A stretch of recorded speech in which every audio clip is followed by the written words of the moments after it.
What is up, everyone? Brandon First, aka FerstReport, and it is Saturday, October 17th, 2020. It is time to talk really everything that's going on in the world of sports, and I can't do it without my partner in crime, my co-host, Brandon Luipian, Coach of the Year. And look, you've heard of two P's in a pod. Well, guess what? This is two B's on a pod. We are here to get you caught up on everything that is going on in the world of sports. Coach Lupian, how are you doing today, sir? I'm doing good, thanks. Welcome back as we took a little hiatus last Saturday, just too much going on. And respectfully so, hey, we all have our lives and we're back at it on the 17th. Looking forward to getting this show back. Amen. On the cast, not the airwaves, but on the cast. Yes, right? exactly. And then we got some great partners that push and forward our content on social media, and those guys are great. And you've been busy, right? You've been busy with the change up because off speed kills, Amen. right? And then your report with Raider Jim, Yes. Call to Post. So Call to Post. As long as you're trucking away and you're keeping what we do afloat, hey man, my props all to you and those other two hosts that you bring along, and of course our partners, the Ramblin' Recco, Rambling Gambling Sports Network. It's great, and that's just a great little lead in to us. Obviously, if you want to follow us on Twitter, for Brandon Luipian, it's going to be at Portland76er, and for myself, it is at FerstReport, FERST report. And then also, look, if you want to get everything that we talked about that the Ramblin' Gambling Sports Network has, I mean, everything you really could need, head to the Ramblin' Gambling YouTube page where you'll find us, and then also on social media it'll be And Gambling, and then you'll find everyone who works in there. You can follow them individually. I don't have the full list there, so I'm not even going to go into that, but you can find it there. And also, one more thing, look, we talk a lot about sports betting on this podcast, and I'll be honest, there are a lot of people, when I talk to people about that, they get uncomfortable. There are a lot of people who are uncomfortable putting up money for things that they really just don't quite understand or anything like that. Completely understand. I found a fantastic app that really kind of shows you how to, kind of maybe practice and perfect your way of betting without putting real money on. It is called Vigit, Vigit. Go download the app wherever you get your apps on your phone. It is a lot of fun. You get a chance, find your friends on there. You can bet against your friends. You can bet against the house. Once again, it is all free. You get coins when you start. And if you use the promo code RNG20, you will get an extra 1,000 coins, which is pretty much 100% of the startup bonus. It's a lot of fun. I've been doing it the last couple days. And it's just nice for, certain games that you're not 100% sure on. Hey, let's throw some, coins at it and you'll still feel good. And there's obviously leaderboards. I personally got into a NFL pool with confidences and stuff like that. It's a lot of fun. It's a great opportunity to kind of hone your betting skills without putting money on the line. So go check that out. But now that we've got that out of the way, it is time to get down to the business at hand. And look, myself, Coach Lupian, I am a huge Eagles fan. Coach Lupian, huge Saints fan. So we've taken it upon ourselves to kind of get you all set up for those two teams, as tomorrow, well, the Eagles will be going tomorrow. The Saints will be on their bye tomorrow. But we'll send it over to Coach Lupian to give us a little bit of a wrap up of the crazy, crazy Monday night game. Yeah, it's if you're local to Southern California, you're local to San Diego, or now if you're local to LA, for the minuscule fans that those Charger guys have up in LA, this is something you're kind of used to. And it doesn't matter who's under center. I feel so bad. Well, number one, I'm such a huge Saints fan that I'm calling Justin Herbert Justin Hebert because of my affinity with Bobby Hebert, the legendary Saints quarterback. But the kid is doing is all he could do, and let's look at it like this. Pre-NFL draft, pre-college football game one, Justin Herbert was rated the #1 quarterback going into that draft, right above Tua. Nobody knew about Joe Burrow except for Joe Burrow and those guys down at LSU, right? So Justin almost did it. Hey there, Herbert was rated that #1 guy.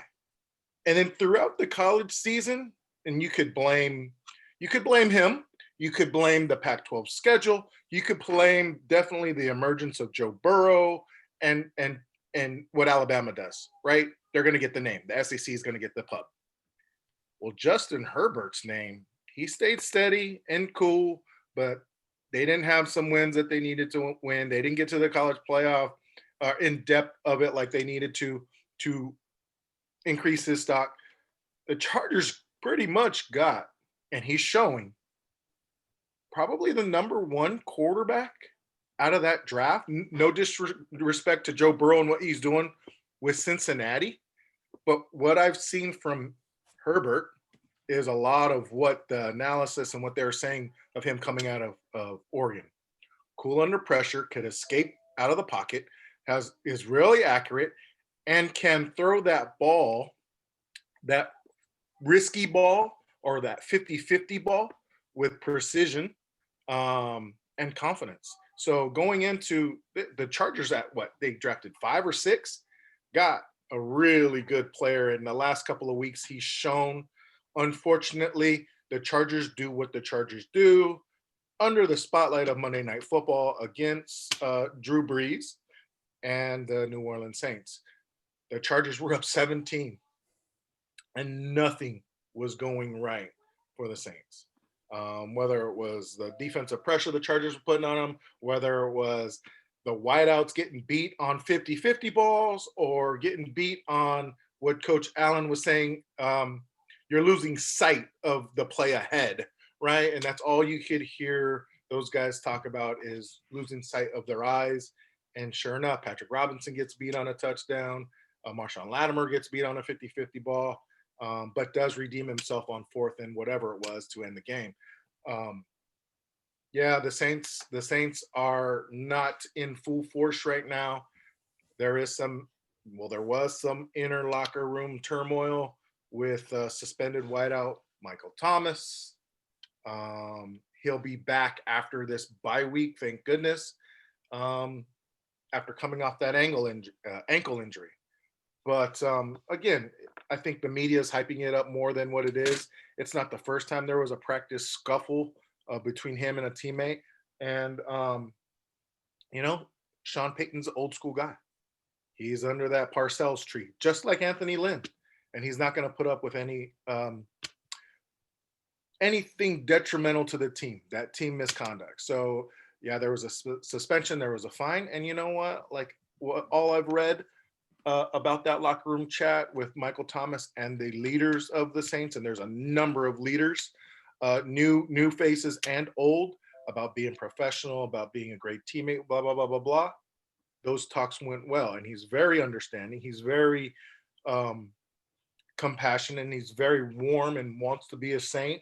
He just signed an extension after before last season, and the numbers showed. And working with Mr. First in seasons past, he knows I always say results speak for themselves. Well, last year's numbers, those results spoke for themselves as far as that contract goes. So coming after this bye week, we have Carolina, they've won 3 in a row and playing quite well, even with some injuries and with a rookie head coach. But things seem to be going quite well for them at the moment. And the Saints get a chance to get Mike Thomas back, get some health back, and game plan strictly for Carolina coming out of that bye week. Hopefully clean up some of the penalties, some of the uncharacteristic, what's it called? Uncharacteristic, sloppiness. Yeah, brain farts out there on the field, and clean up that penalty issues, because they're still leading the league in penalties. They might still lead the league in penalties after the bye week when, but you never know.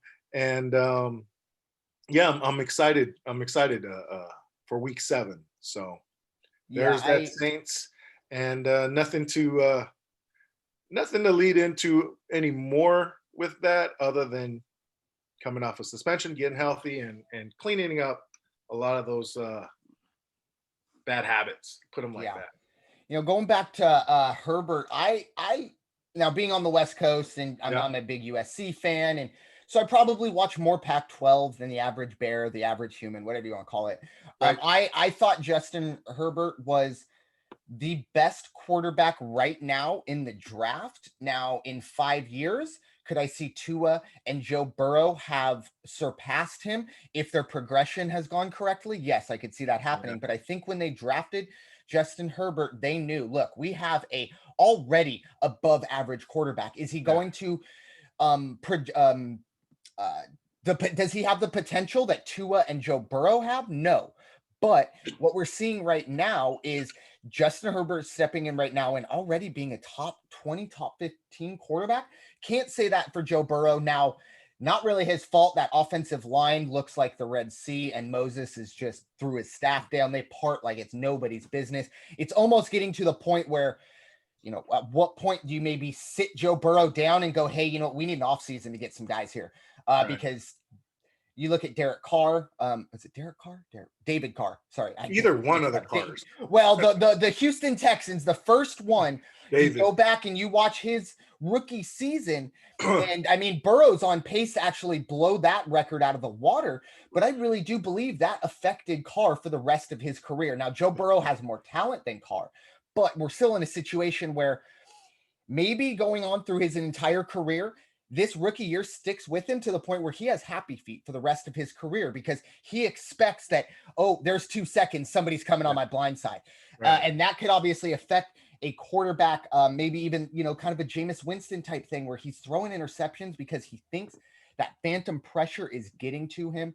And for the Saints, Michael Thomas, my goodness. I think of all the people that you want to pick a fight with, and I've heard, I'm pretty sure I heard he either punched or got into an altercation with Malcolm Jenkins. And look, No, it was Malcolm Jenkins is the guy that sat him down. He got okay, into a fight with second year DB uh, Chauncey Gardner Johnson okay. out Because of I heard Florida. I heard separate I heard Gardner Johnson's name, and then I Yeah, heard Malcolm Jenkins's name, yeah, and I couldn't figure it out. And in my mind, I yeah. was like, wait. If Michael Thomas hit Michael Jenkins, he should be in the hospital right now. Like Malcolm Jenkins, excuse me, is not anybody to fuck with. I've seen him in Right, right. Eagles green. But really, really interesting stuff there. And I think with the Saints, every year it seems to be they're kind of like the reverse Chargers or the reverse Chiefs that start 4-0 early on. The Saints always seem to just kind of sputter out of the gate. I would go back a Yeah, couple years ago, getting absolutely blown out by Fitzmagic in week one, going, right, I had the Saints to win the Super Bowl, and they just lost by 30 to a team that I didn't think was going to win 4 games. So, and right. obviously they rebounded, and I believe that was the unfortunate pass interference year. So they Right. were within that from going to the Super Bowl. So the Yeah. Saints are always slow starters. But I completely agree with you that locker room is, maybe there's a little drama right now, but they will get that all figured out by crunch time.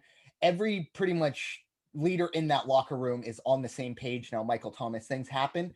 I think he is a fiery guy as is. Hopefully he has learned his lesson, because that just can't happen. You can't do that to the point where you miss the entire first part of the year because of an ankle injury and you're ready to go, and then you get suspended for punching a guy in practice. Right, It just right. doesn't look great. Yeah. Speaking of not looking great, No. my Philadelphia Eagles, man, I'll tell you what, they Are they lose still in 38. first in the East? Sorry, no, unfortunately not. If the Cowboys would have lost to the Giants, the Eagles would have remained in first place. Okay, okay. Unfortunately not.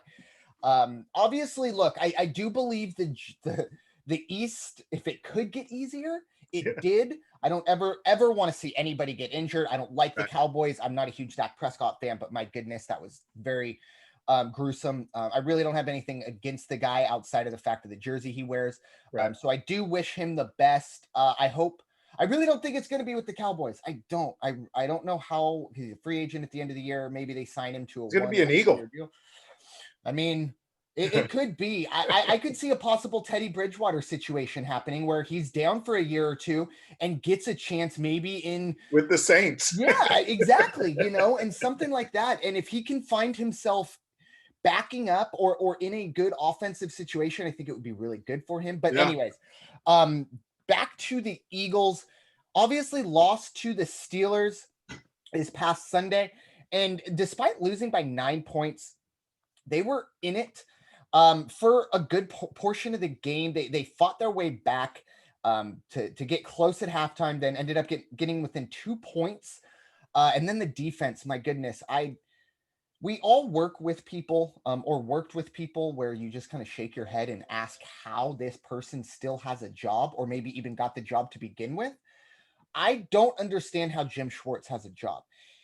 Defensive coordinators generally only 3 or 4 years at one team, no matter how successful you are. Jim Schwartz is coming up on year 5 or 6, and I feel like they're writing this defense was okay in the Super Bowl.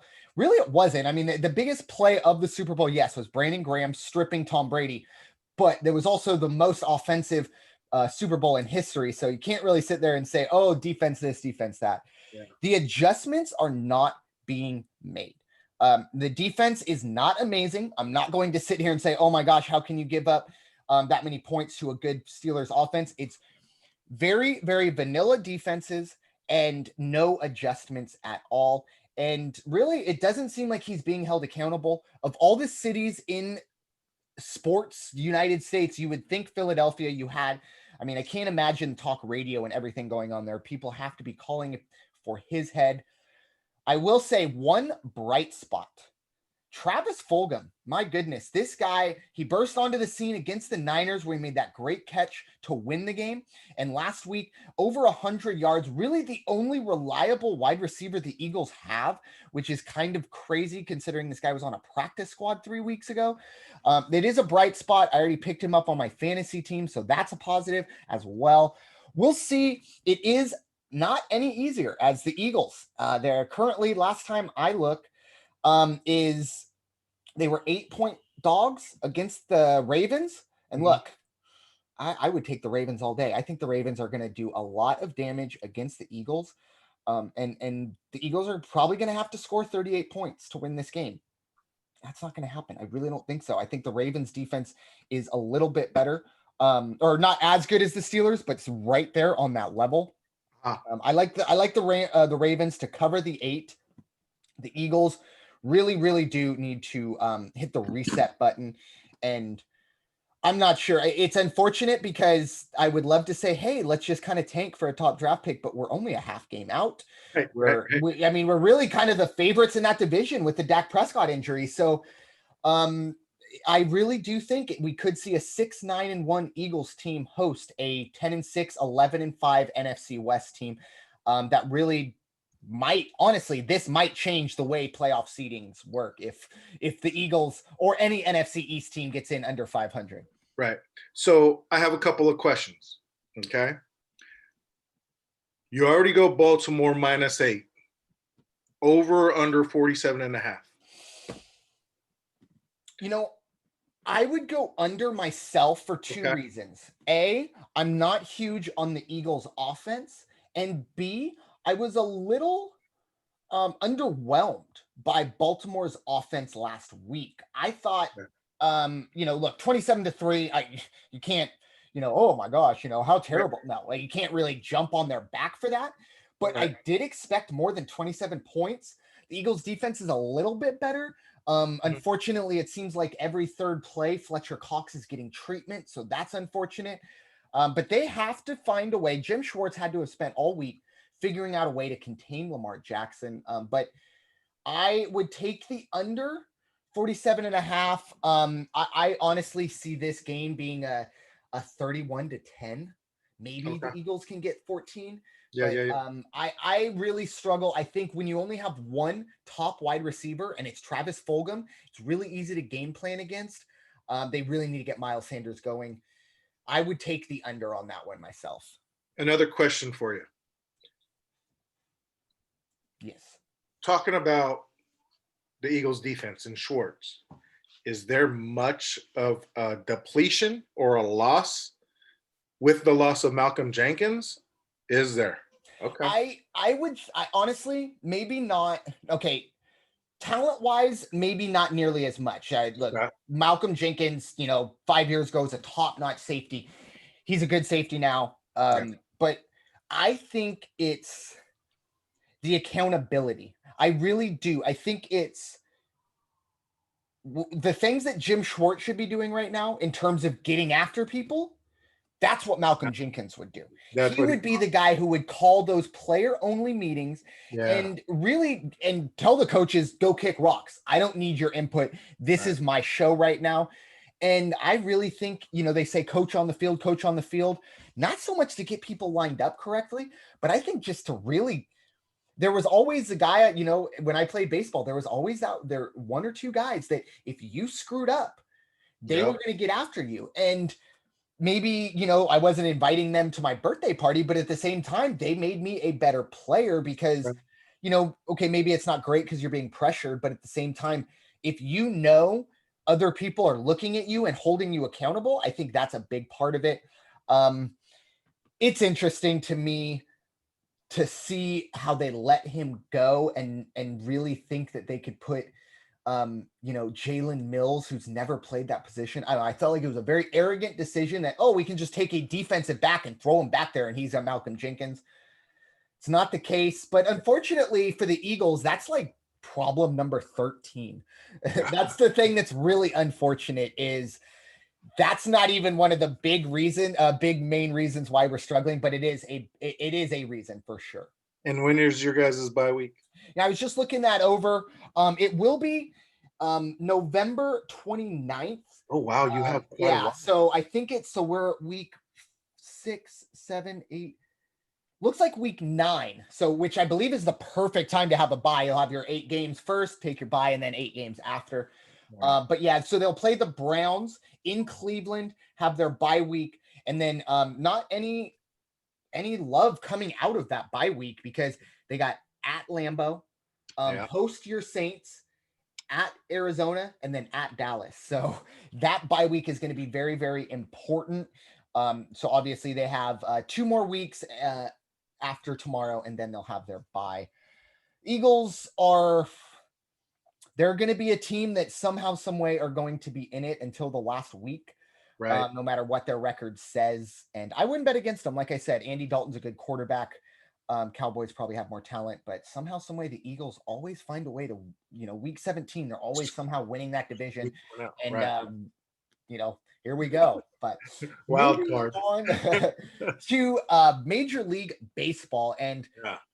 today we will have our first World Series entrant. We might Right. have 2, but we will definitely have one as Game 7.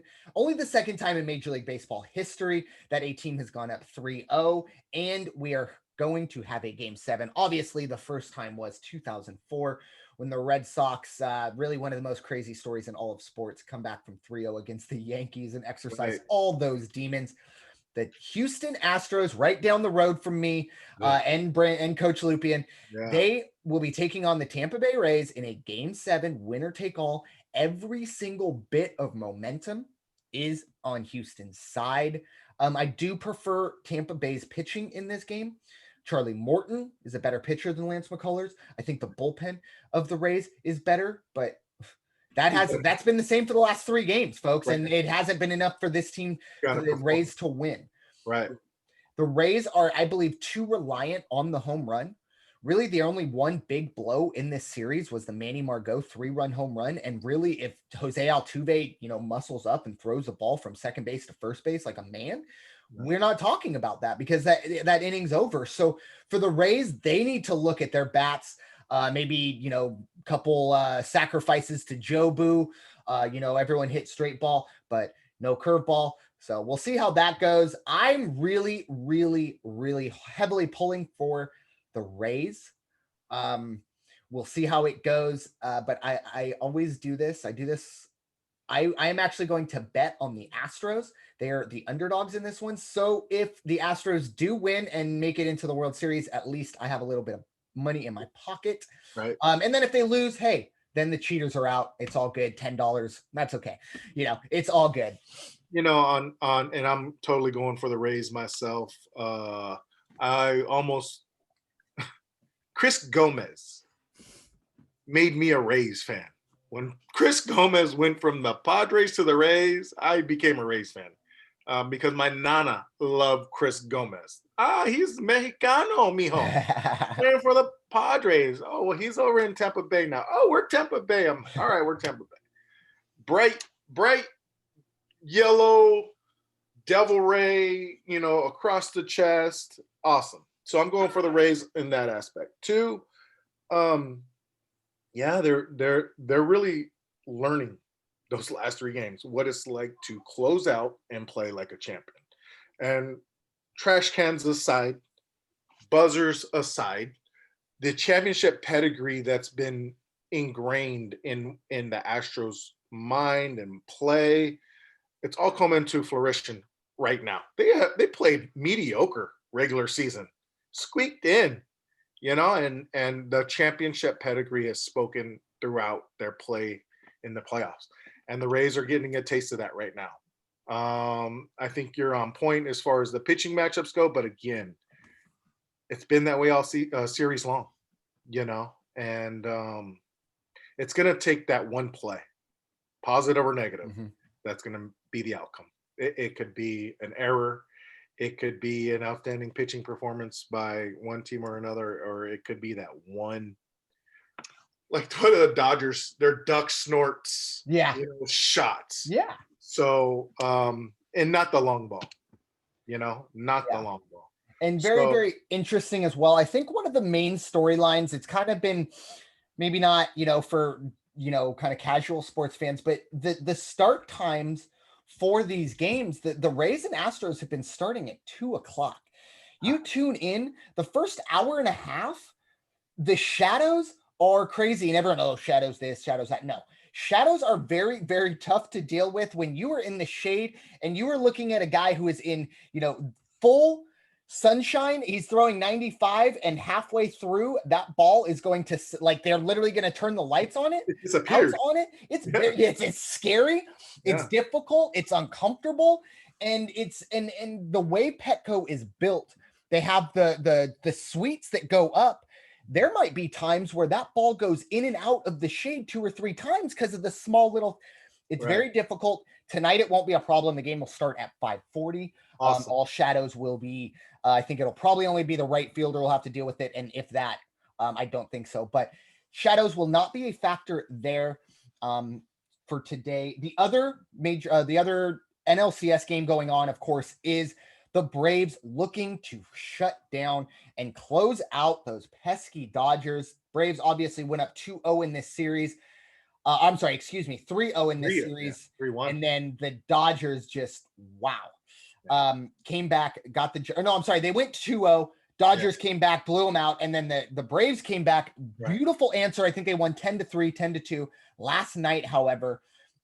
And I got to tell you this, maybe the greatest caption I've ever seen. I don't know if it was MLB or Fox. So Will Smith hits a home run off of Will Smith. The caption says, "Quite the entanglement between Will Smith." Just throwing shade to the main Will Smith, with his entanglement. The Jada Will entanglement. But whoever put that caption out there, brilliant. Give that man a meme prize, whatever it is. But Will Smith, of course, the catcher for the Dodgers, hit a 3-run home run that ended up putting the Dodgers really into this situation. Not do or die for the Braves, but I'll tell you what, this is a situation the Braves feel like they have to win today. Finish this team out. They have Max Fried going, and I think that's a huge advantage for them, obviously. It's going to be difficult. The Dodgers, like Coach said, those duck snorts, they seem to just grind out every single at-bat. They're professional hitters, and somehow, some way, the Braves are going to have to get separation. 2 or 3 runs is not good enough against this team. That's way too close of a lead. You need to get 5 or 6 runs early. They did a good job yesterday of it, but they needed to add on. It's all going to really, I think, come down to today. I think whoever wins today ends up winning the series. Obviously, if the Braves win, if the Dodgers end up going out and getting it done, it would be an absolute nightmare for me to see a World Series with the Dodgers and Astros. I mean, I'm going to go be an ostrich and bury my head in the sand and just say, you know what, wake me up in March of 2021. Well, when you have a team filing in court as to proclaim a world championship, goodness, how entitled can you really be? Not only am I speaking in haste because I'm a San Diego fan, and I'll tell you right now, though, I'm not little brother to anyone in LA, but go Braves and go Rays, and just put your best foot forward. You know, when it all comes down to it, please. Agreed. Um, Anything else on There's baseball? one other thing. It's been talked about a lot. This is the first time in modern Major League history that you're seeing with the Rays and Astros. This is game number 7 on day number 7. They have had no Yeah. days off. None of these managers have ever had to deal with a postseason where they haven't had any days off. It's a unknown, and it's something that, I mean, they even talked about the pitchers don't know if they're okay. They've never done this. They've never been in this situation. They literally don't know if their body can throw. And I think we're seeing that in certain situations.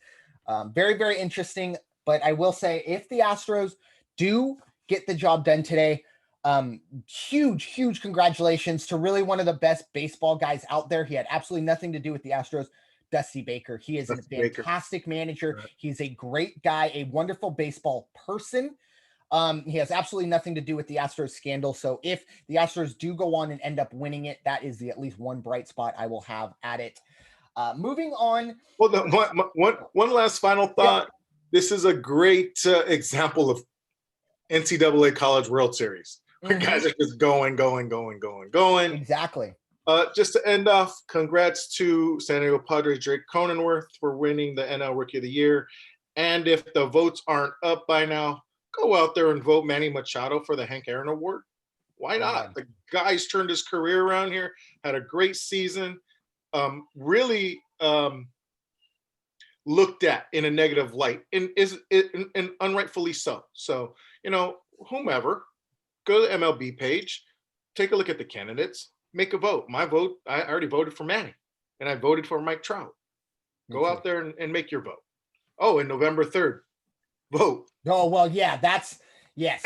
Go out on November 3rd or send your, however you do it, make sure you vote, make your voice heard. As my mom always says, if you don't vote, you can't bitch. So that's right. Go out and vote. And if you lose, well, you're screwed anyway. If you win, you're still screwed. You still got bills to pay. You still got a lot of stuff to deal with. Doesn't really matter who wins. Anyways, now let's do a little bit of a wrap up of the French Open. We're going to pass it over to the tennis master himself, Coach Brandon Luipian, for really a tournament that I think for most of us, with the sports overload that we had going on and the time change and all that, kind of was swept under the rug. But what happened over there, Roland Garros? So, normally the French Open is played prior to Wimbledon. Wimbledon got canceled. We all know, pandemic, COVID, whatever. But it was actually, 12 days after the U.S. Open commenced. Really surprised. And we're bringing up the French Open now because we do this show Saturday to Saturday. We didn't get a chance to do it this past weekend, and it would have been that following Sunday. So we're kind of on schedule. Rafa Nadal versus number 1 Novak Djokovic, number 1 and 2 in the world. All you heard early on in the tournament was the change in the tennis ball, the change in the pressure, the way the dirt played, and all those come into factors out there, the conditions, but they affect everybody.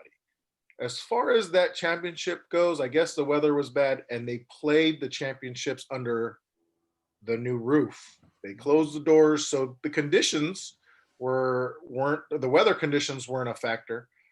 But I think the mental conditions is, from what I'm reading, the mental conditions is what became the factor. And call it an excuse, call it a valid reason, but the reasoning being why Novak just got blasted by Rafa 6-0, 6-2, 6-4 straight sets.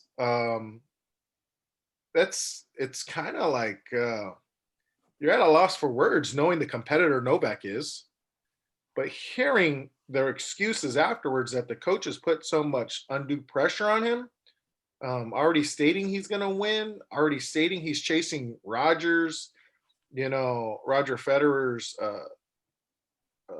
titles, trying to break those records and get to them is just kind of like, really? Like, come up with, just be a man about it and take your loss, you know?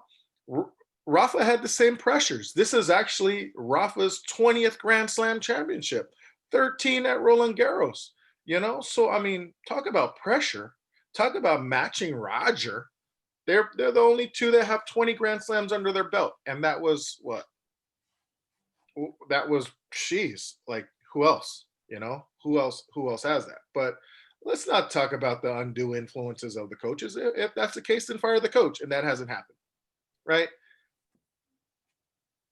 A couple of things we couldn't get to. When it comes to these championships, the best thing that I've seen to make some money are in the prop bets. I talked about a prop bet during the U.S. Open for the women, and one of them was winning a set at nil or 6-love. Who is to know that Rafa is going to go out there and take Novak first set of all sets, 6-love? The numbers would have been really nice if that was the case and you put some change on it. But check out those prop bets. We have the Grand Slams happening next. Or not the Grand Slam, the Masters event happening next. That's where they get the top 16 players, men and women, and do this event at the end of the year before going into Australia. The numbers are going to look good for that, and those are indoors on a different surface. So we'll see. But yeah, Rafa wins his 20th Grand Slam, 13th French. He is the unpronounced king of clay. And that's it pretty much. Let's just move on because there's not much going on with that after. Novak, I tell you what, I'm an old wrestling fan, or, growing up, they have, face and heel. Face is the good guy. Heel is you're just, no matter what, you're a bad guy, blah, blah, blah. Novak Djokovic going full heel this year. He is going for you're going to sit here and blame your coach, or we put undue pressure. You're Roland Garros facing Rafael Nadal. I don't know what your coach is. I mean, that's literally like, okay, when you go to the French Open, if you're on one side of the draw, I feel like you have to just assume, okay, if I'm going to get to the championship, it's going to be Rafa Nadal. So Novak Djokovic, for someone who has so much talent, like, just take it like a man. Hey, look, Rafa was better than me today. No one's going to be like, oh my God, Novak lost to Rafa at French Open. Come on. It's not like you're no longer a Hall of Famer now. So Novak is just going full heel. And look, I kind of like it. That's, makes tennis a little more relevant. Maybe not to the purists. That's not how they want all of us to get into tennis. But hey, if we can have, a McEnroe 2.0, I bet you there will get some eyes on that Australian and French and the US Open next year. Absolutely. But moving on to really something that is really frustrating. And it is, of course, NFL COVID. I don't know if protocol or the drama. Let's just call it the drama. Honestly, folks, I can't keep up with all the teams that are having this.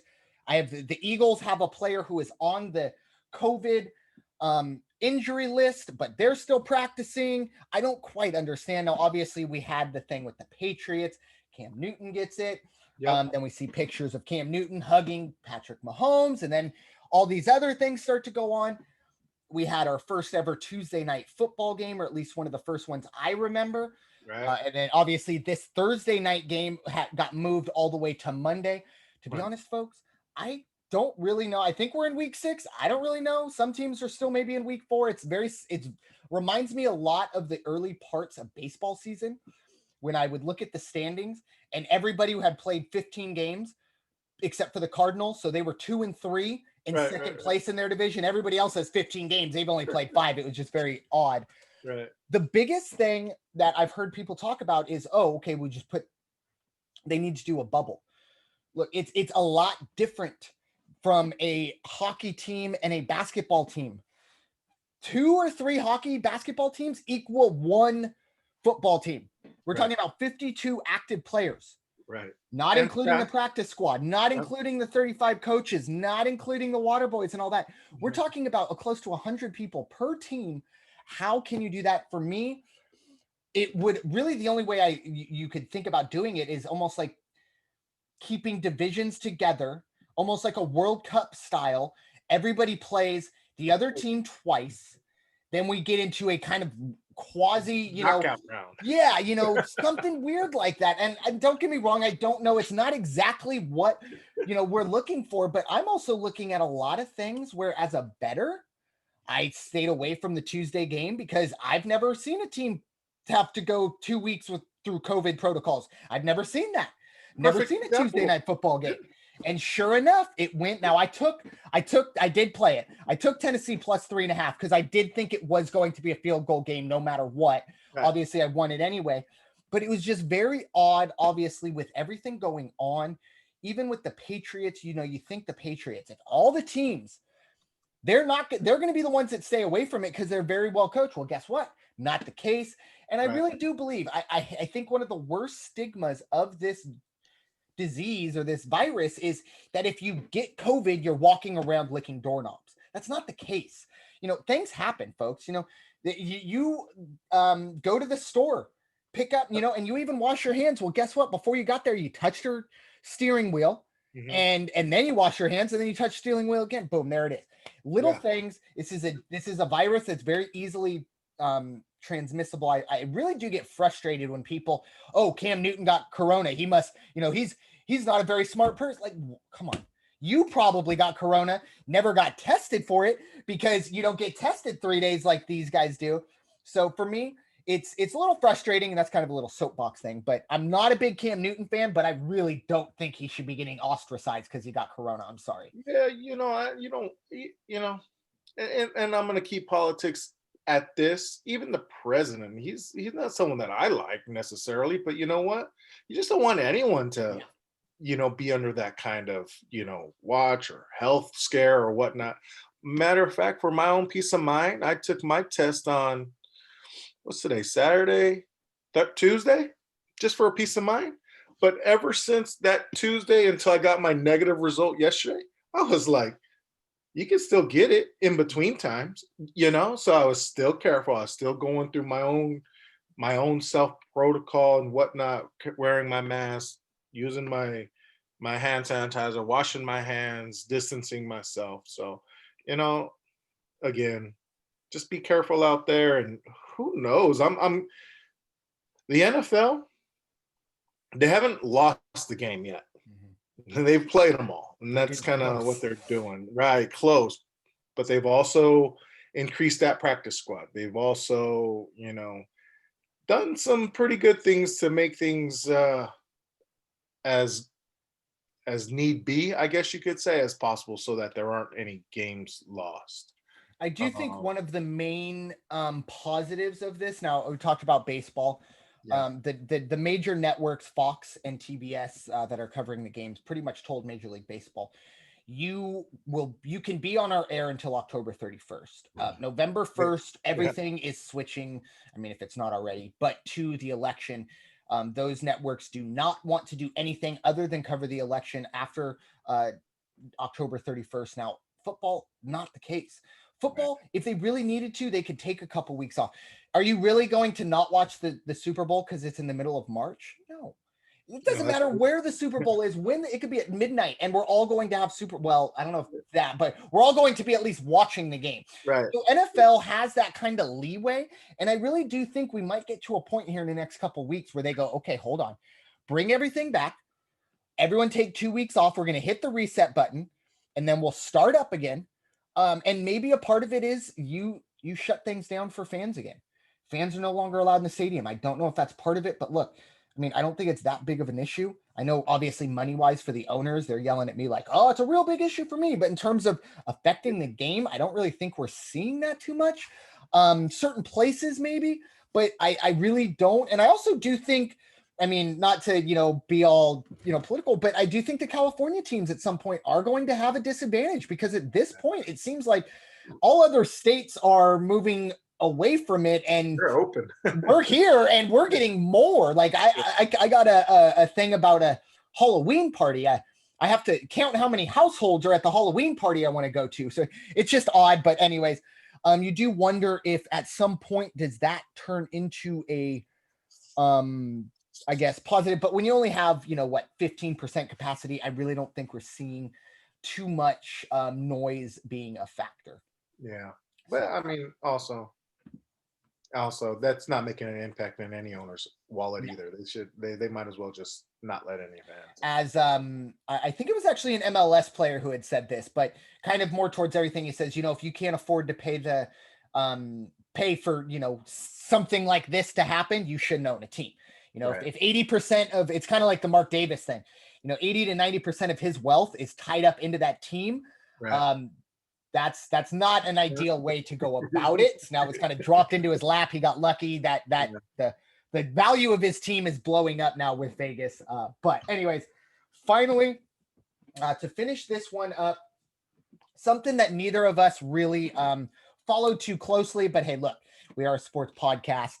We do have to give some, credit to the Los Angeles Lakers, who are bubble champs, if you will. Very, very difficult situation that they were dealing with. Obviously, hockey was in the same boat. We'll give congratulations to Tampa Bay Lightning. Very difficult for both of those two sports to be in the bubble that they were. At least, when you're in a bubble in the NFL, you're at least at home sometimes, or at least in your home city sometimes. Not the case for any of these teams. And even if you do live in the Orlando area, you don't get to go home. You have to Right. stay there. So, and I really do think that the Lakers, from all I've heard, they were the better team. The betting public fully agreed. And I will say, look, the Miami Heat, they're up and coming. Tyler Hero, saw him play at Kentucky. I really, really never expected this to happen. When I saw, I think he was like 13th overall pick. I thought that was a little high for him, but that just shows you what I know about basketball. I'm more of a college basketball fan myself, but LeBron gets title number 4.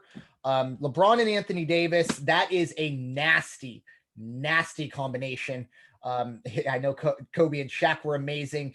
We won't get too deep into that, but both guys can do just a little bit more than what Kobe and Shaq were doing. No disrespect to Kobe, but Different era. Kobe, it is. He's a little bigger. I don't like comparing Kobe, or I'm sorry, LeBron to Michael and Kobe. I like to compare him to a Magic Johnson, a guy who could play all 5 positions, things like that. I just think LeBron is an all-around great basketball player. He can put up triple doubles like that. And Anthony Davis, the story of him, I believe it was his senior year of high school. He was a point guard. He was like 5'11", 6 foot, really good point guard, and then had an incredible growth spurt and then became 7 feet. So he still knew how to dribble a basketball and be a point guard. But guess what? Now you're 7 feet. So we're going to put you under the hole, under the basket. And it's really worked well for him. I have heard that he is going to opt out of his contract, but then re-sign with the Lakers. I don't know if that's a cap incentive type thing. Not sure, but that is expected to go down. I read an article today also that the Lakers possibly would be going after Chris Paul this offseason. So they are playing for keeps. And really, for basketball and hockey, it's going to be an interesting time, because normally around this time of year, we would have during the week, to break up the days before football rolls around to next Sunday, we would have hockey and basketball throughout the week. That's not happening. Football is going to be king here in a week when baseball finishes up. It already was king, but there will be nothing during the week. I'm a little worried about that, how I'm going to get through that and not get stuck in with the whole election garbage, all that stuff. But really, really interested to see next year how NBA and NHL deal with it. They've already said that they're probably not going to start. NHL 100% has said they're not going to start their year until next calendar year. I think NBA is probably on that same boat. So we'll see if it's just another shortened season to get back on track. So anything to add on to the Lakers or any NBA playoff buzz? No, kind of like we were talking off air before. This was kind of a lackluster NBA championship for me. Not because of the two teams involved, but maybe it was just the bubble. I think the press, the media just didn't cover it like a normal championship series, you know. Um, but congrats, I guess, to LeBron and AD. And yeah, Miami is definitely that team that's on the rise. But other than that, I'm just gonna go back to last week's NFL season games. I was really confident with my picks last week, and I did pretty well. 17-7. I stayed away from that Tuesday game that you brought up just because there was a little uncertainty with COVID, but Tennessee did shine like I kind of figured they would. I'm gonna definitely check out this app that Yeah. you brought up. BIGIT. Vig. V. V. V is Okay. in Victor. Okay. Like the Vig. Viget. It's a lot of fun. It's one of those. It truly is like kind of a social media for betting. Like I said, you can bet against the house or bet against your friends. And Great. just a couple picks today, as we do have college football rolling around. Some are going, so I'm going to stay away from any of the morning games. But I really do like Boston College plus 13 against Virginia Tech. Boston College is a very good team. Oh, okay, well, maybe not a very good team, but they are a better team than people are going to give them credit for. And Virginia Tech, 13 points. I don't like that. Give me Boston College plus 13. And really kind of the game of the day to give you a play on Georgia and Alabama. I like the under. Everyone's going to tell you the over because Alabama put up whatever that was, 70 points last week. Georgia's defense, very, very stout, very, very solid. And few people know Nick Saban as well as Kirby Smart. I think Kirby Smart has learned a lot under Nick Saban. He was one of the few assistants that held out for a job like Georgia, didn't just kind of go and, I'll get a head coaching job somewhere small, whatever. He held out until he got Georgia. And I remember the day he got it, Nick Saban said, that's a great pickup for him. Nick Saban has said Georgia is the easiest place to coach because you're always going to get the talent there. The campus is beautiful. And I think he was just kind of saying that just to, kind of pat or to rub salt in the wound to Kirby Smart. But I really do like the under. I'm not touching, I believe, 6.5 for Alabama. I'm not going to mess with the spread. I really like the under. I think it's going to be a defensive game through that. So those are a couple picks that I'm going to be playing both regularly and on Viget. I suggest you all should do the same. Final thoughts, Coach Luipian, for another really, really great pod. Well, thank you for that, and I'm just happy we could get back on a Saturday. Moving forward, I'm looking forward to every Saturday, not every other Saturday, every Saturday, and with conferences starting to start up again as far as college football goes, we're on the lookout for that. NFL's continuing to move through, and then wrapping up next Saturday, we'll be into the World Series. So, I look forward to that. And I can't wait till is it Friday already? I don't want to go through another whole week. Exactly. Yeah. This always the highlight of the weekend, a highlight of the Saturday. Get through the grind of the week.